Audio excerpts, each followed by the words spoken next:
Okay, so have you ever looked at someone who's just crushing it, earning 5 times more than everyone else and wondered, what's their secret? Are they really that much smarter? Do they work harder? Are they just luckier?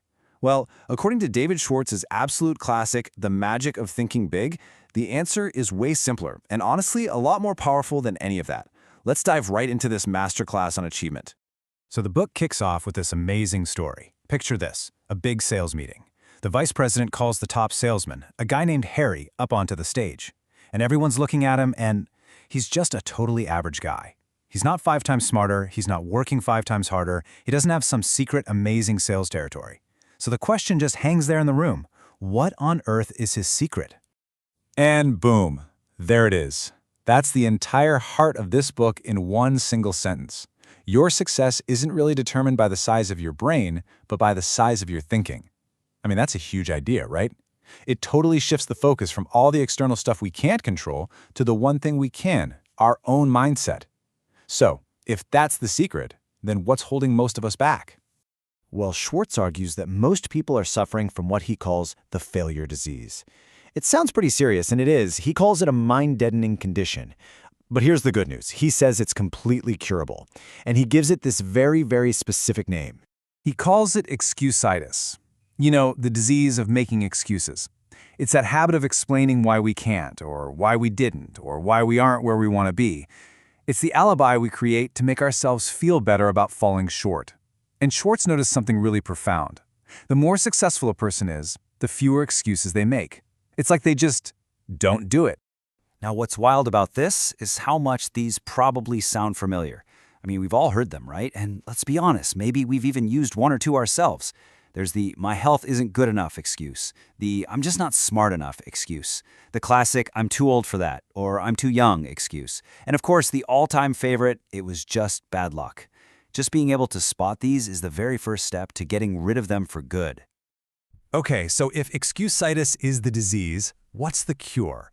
Well, it's all about fundamentally rewiring our core beliefs. And for this, Schwartz uses this absolutely brilliant metaphor, the thermostat. And this just lays it out so perfectly. Think of your belief system like a thermostat that controls how much you can achieve.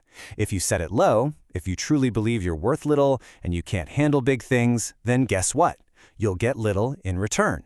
But if you set that thermostat high, if you believe you are valuable and you are capable of tackling huge assignments, your results literally have to rise to meet that new temperature. This quote just drives that whole idea home. It's a call to action.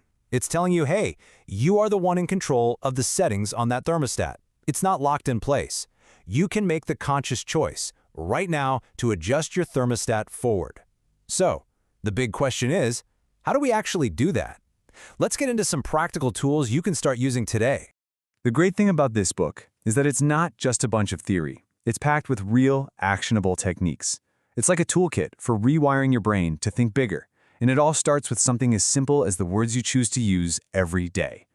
The words we use create actual pictures in our minds. Just look at the difference here. "We're whipped" paints a picture of total defeat.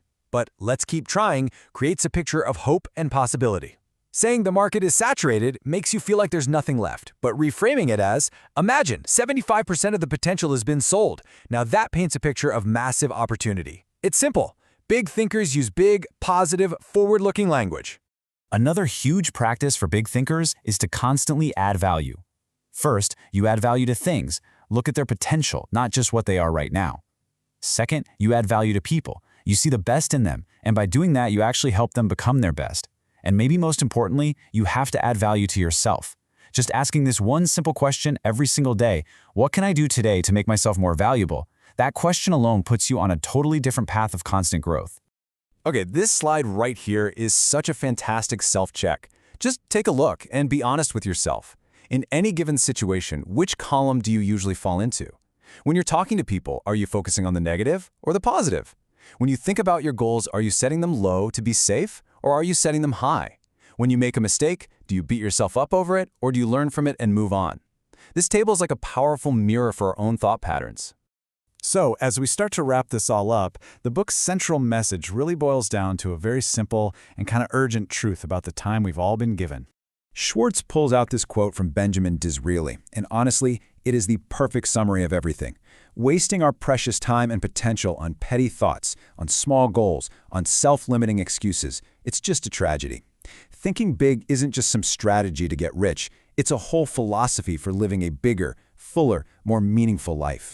And that leaves us with this one last really powerful question to think about. After everything we've talked about, after diagnosing excusitis, after understanding our belief thermostat, what is the absolute biggest, most ambitious, most incredible thing you are truly willing to believe about yourself and what you're capable of? Because the answer to that question, well, it just might change everything.